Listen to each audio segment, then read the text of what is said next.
Target দিলাম যে 5550 মহিলাকে ঘর থেকে নিজের কাছে আনা, ভাগিদারি তোলা। আর যদি বলে কে কেন যাব, আমার তো এটা হয়নি, আমার তো ওটা হয়নি,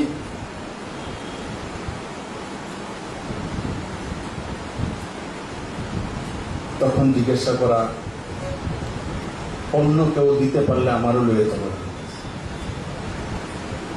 যদি অন্য কেউ আছে বিপ্লব দেব আর তার সরকার যদি না পারে, তোমার কাছে কেউ আছে কি বিপ্লব দার পরিবর্তে? চলো তার কাছে যাই, সে আমাকে কি দিতে পারে। আমি আইয়ালই তারপরে দেবো তার মুখে।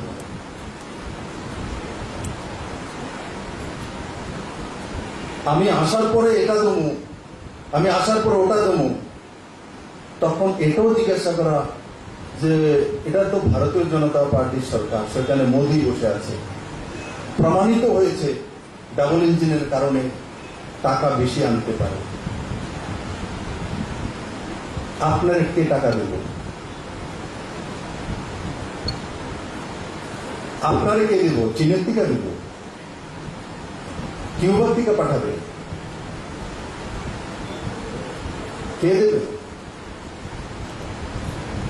উল্টো এখান থেকে চাঁদা তুলে কিউবাতে পাঠানো, এখান থেকে চাঁদা তুলে অন্যান্য কমিউনিস্ট কান্ট্রির মধ্যে পাঠানো। এই স্টেটকে কেউ দেয়নি, কোন কমিউনিস্ট কান্ট্রি থেকে 1 পয়সা আনতে পারে, বরং আমাদের মানুষের কঠিন পরিশ্রমের টাকা ভাউতাবাজি করে, ইমোশনাল করে, মিছিল মিটিং করে মানুষের কাছ থেকে তুলে ভিয়েতনামে পাঠিয়ে দিত, কিউবাতে পাঠিয়ে দিত। আর এই যে সরকার রয়েছে, এই সরকার মোদির কাছ থেকে আনতে যায়। আজকে যদি এখানে ভারতীয় জনতা পার্টির সরকার না থাকতো, তো এই প্যান্ডামিক সিজনের 6 মাসে না ওভার করতে চলে যেত 200%। নির্মলা সীতারামনজি ওই জন্য 269 কোটি টাকা দিয়েছে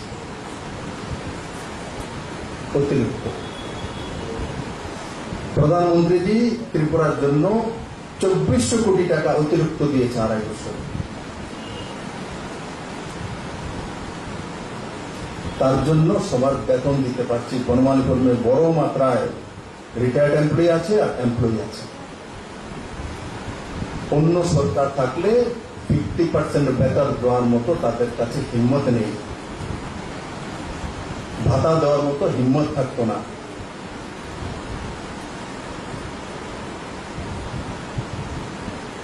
বলবে দেব, তো আপনারা ওই ব্যক্তির সঙ্গে বলো কার দেবে, কাকে কিভাবে দেবে বুঝাও না।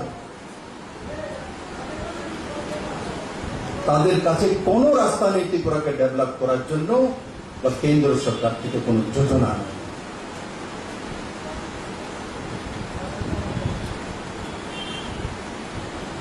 ত্রিপুরা এত সহজ নয়। সত্তা আসে তারপরে ঠাস করে চলে যায় এমন নয়। চিনাওয়া তুলনায় অনেকে ভাবে এদিকের পার্টি ওদিকে করে দিলাম তো সরকার চলে যায়, স্থানীয়তা সরকার।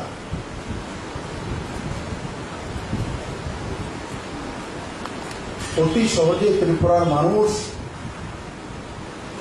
সেটা দিয়ে দিয়েছে।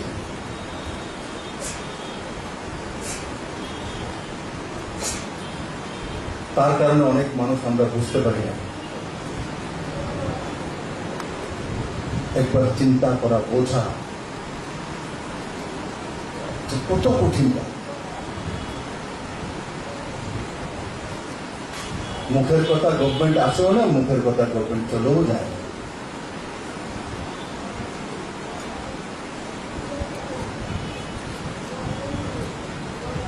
আমি আগেই বলেছি, বলে দাদা আপনি ভবিষ্যৎ দ্রষ্টা, আমি ভবিষ্যৎ দ্রষ্টা নেই, কিন্তু আমি সংগঠনটা বোঝার চেষ্টা করি, মানুষের স্বভাব বোঝার চেষ্টা করি।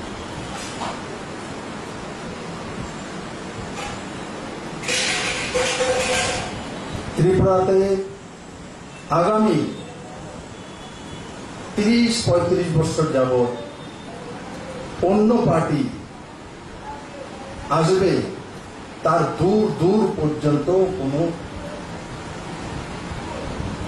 একটা পাথরের কোনা পর্যন্ত আমি দেখি, দূর দূর।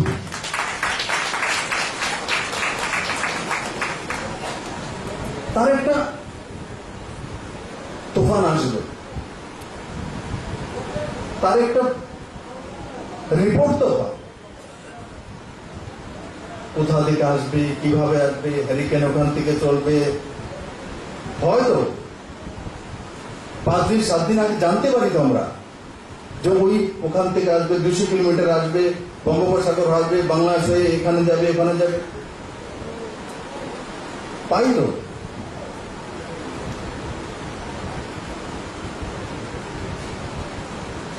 কে নিয়ে আসবে, কার নেতৃত্বে আসবে,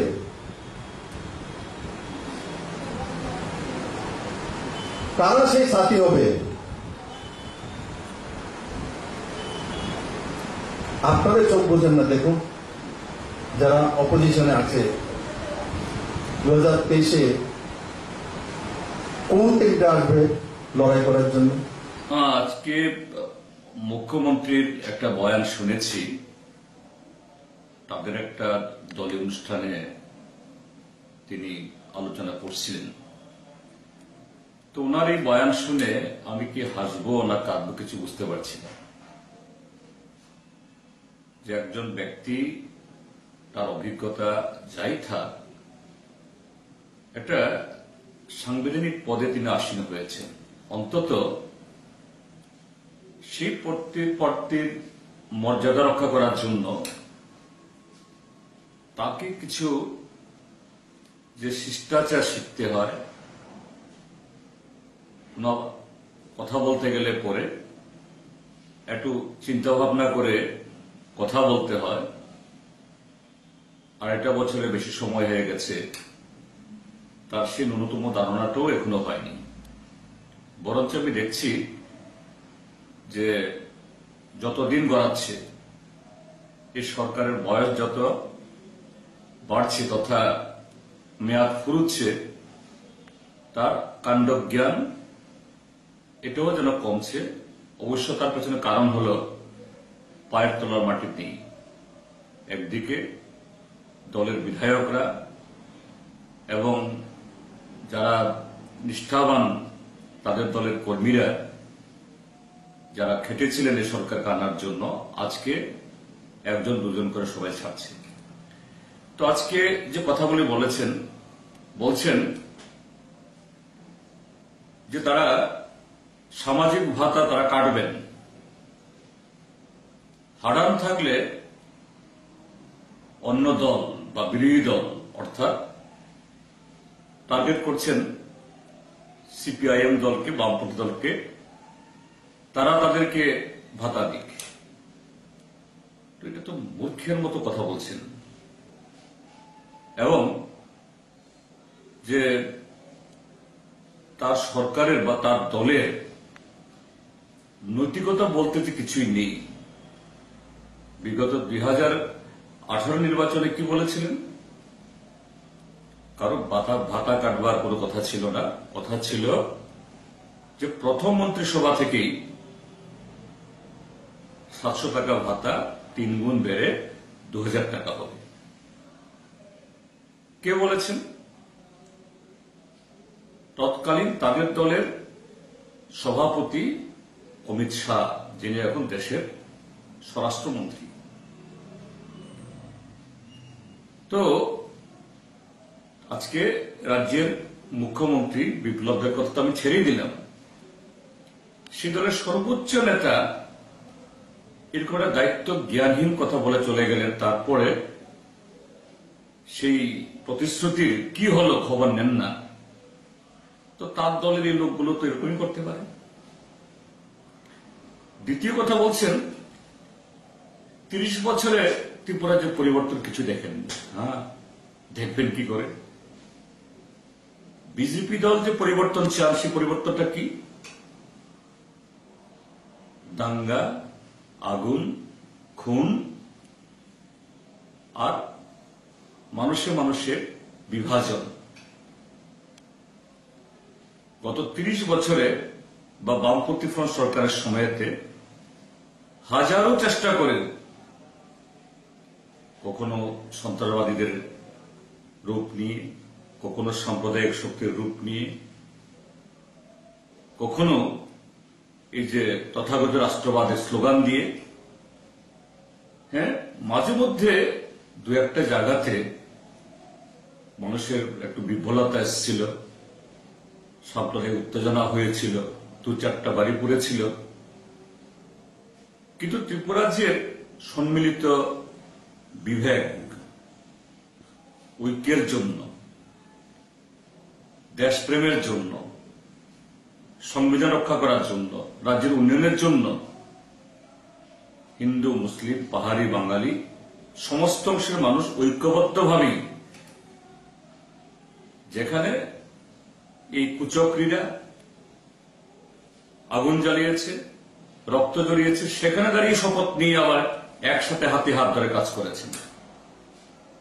সন্ত্রাসবাদকে মোকাবেলা করে ত্রিপুরা রাজ্যকে শান্তির অন্যতম রাজ্যে পরিণত করেছেন এবং তার সাথে ত্রিপুরাকে করেছেন। তৃতীয় একটা কথা বলছেন, ত্রিপুরা রাজ্যের সরকার বা সরকারের টাকা নাকি চুরি করে সিপিআইএম বামপন্থীরা কমিউনিস্ট দেশগুলোতে পাচার করেছে। আরে মূর্খ, একটু বোঝার চেষ্টা করুন ওনারা যে কমিউনিস্ট দেশগুলোর সাথে শুধু ভারত তো বটে, ভারত তো একটা উন্নয়নশীল দেশ। আজকে পৃথিবীর তথাকথিত সমস্ত যে উন্নত দেশ, তারাই প্রতিযোগিতা করতে করে টিকতে পারছে না। বিজ্ঞান, প্রযুক্তি, অর্থনীতি, শিক্ষা, স্বাস্থ্য, সমস্ত কিছুতে। আজকে যে করোনা, তার সংক্রমণ, আমেরিকাতে পোকামাকড়ের মতো মানুষ মারা যাচ্ছে, দিশেহারা। একজন প্রেসিডেন্ট নির্বাচনে হেরেও বলছে আমি হারিনি, আমি ক্ষমতা ছাড়ব না, পাগলের মতো প্রলাপ করছে। এই কোভিড মোকাবেলায় তার ব্যর্থতা আজকে তার এই পাগল পড়ার অন্যতম কারণ। আজকে সমস্ত যে কি বলে দিশা হারিয়ে ফেলছে। ইউরোপ, সেখানকার উন্নত দেশগুলোতেও। আর সেই জায়গায় ছোট্ট দেশ কিউবা, সে আমেরিকার নাপাম বোমায় বিধ্বস্ত, ভিয়েতনাম, লাওস এবং পৃথিবীর বৃহত্তম জনসংখ্যার দেশ চীন, তাদের সাফল্য, হ্যাঁ, কোভিড সেখানেও হানা দিয়েছে, তাদেরকেও বিধ্বস্ত করার চেষ্টা করেছিল। কিন্তু যে মানবতার পরশ নিয়ে বিজ্ঞান এবং প্রযুক্তিকে ব্যবহার করে সঠিক পরিকল্পনায় আজকে চীন, ভিয়েতনাম, কিউবা, উত্তর কোরিয়া, সমস্ত দেশ, লাওস, এই ক্ষেত্রেতে যে ঈর্ষণীয় সাফল্য অর্জন করেছে। আজকে international monetary fund, world bank, তারা হিসাব দিচ্ছে চীন নিজের দোল পিটাচ্ছে না নিজে থেকে। চীন বলছে আমরা আমাদের কাজ করছি, আমাদের লক্ষ্য নিয়ে আমরা কিভাবে জনগণের জীবনমান আর উন্নত করব। সেখানে আইএমএফ তথ্য দিচ্ছে এই করোনা সংক্রমণের কারণে সারা পৃথিবীর অর্থনীতি যখন ডুবছে, ভারতের অবস্থা বিপর্যস্ত। গত দুটি ত্রৈমাসিক যে পর্যালোচনা, প্রথম ত্রৈমাসিক এপ্রিল, মে, জুনে 23.9% আমাদের অর্থনীতি সংকুচিত হয়েছে। গত কদিন আগে দ্বিতীয় ত্রৈমাসিক জুলাই, আগস্ট, সেপ্টেম্বরের রিপোর্ট বেরিয়েছে, সেখানে 8.6। আইএমএফ এস্টিমেট করছে, অনুমান করছে এই চলতি অর্থ বছরে ভারতবর্ষের অর্থনীতি 10% বেশি সংকুচিত হবে। আর সেই জায়গায় চীনও যেমন করোনায়, ঠিক তেমনি করোনাজনিত কারণে অর্থনৈতিক তারও বিপর্যয় ঘটেছে। এটাকে সামলে প্রথম ত্রিমাসিক রিভিউতে তার জিডিপি 3.2%, এখন ক্রমশ উন্নত হচ্ছে। এবং তার সাথে আজকে বলছে এই মুহূর্তে পৃথিবীর 1 নম্বর অর্থনীতি চীন, এবং আমেরিকা চীনের নিচে নেমে গেছে। যেখানে চীনের অর্থনীতির সাইজ প্রায় 24 ট্রিলিয়ন মার্কিন ডলার। ট্রিলিয়ন মানে একের পেছনে 13টা শূন্য। 24 ট্রিলিয়ন মার্কিন ডলার। আর সেই জায়গাতে মার্কিন যুক্তরাষ্ট্র, যারা সারা পৃথিবীকে শোষণ করে, অন্য দেশে এই অনুপ্রবেশ করে, রাজনৈতিক হস্তক্ষেপ করে, যারা লুট করে, সে চীনের অর্থনীতি, এই আমেরিকার অর্থনীতি 20-21 মধ্যে, অর্থাৎ চীন থেকে নিচে। তো সেই সমাজতান্ত্রিক দেশগুলোকে, কমিউনিস্ট দেশগুলোতে এই ভারত থেকে, ছোট্ট ত্রিরাজ্য থেকে তাদেরকে অর্থ পাচার করতে হবে? একটা নিরেট মূর্খ ছাড়া, একটা অর্বাচীন ছাড়া, যে অর্থনীতি সম্পর্কে, রাষ্ট্র সম্পর্কে যার ন্যূনতম কাণ্ড জ্ঞান নেই এবং হবেও না, তারাই এই জাতীয় কথা বলতে পারে। দুর্ভাগ্য, আমাদের রাজ্যের মাননীয় মুখ্যমন্ত্রী সম্পর্কে আমার এই কথাগুলো বলতে হচ্ছে। কাছে আমি প্রথমেই বলেছি, আমি কি হাসবো না কাঁদবো?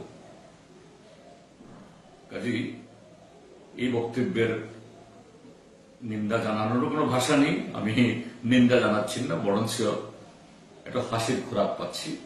ত্রিপুরাজ্যের মানুষ কেউ এটা বিশ্বাস করবেন, আজকে ডোনাল্ড ট্রাম্প যেমন একটা হাস্যাস্পদ একটা বস্তু হয়েছে, হ্যাঁ, সেই তুলনায় ত্রিপুরাজ্যের মুখ্যমন্ত্রী এখানকার, এটাকে তুলনা করা যায় না। কিন্তু এটাও ছোট আকারে, মিনিয়েচার ফর্মে এরকম একটা হাস্যাস্পদ একটা এলিমেন্ট হিসাবে আজকে নিজেকে আরো বেশি করে আজকে উপস্থিত করছেন তিনি। আমি শুধু এই কথাই বলতে পারি।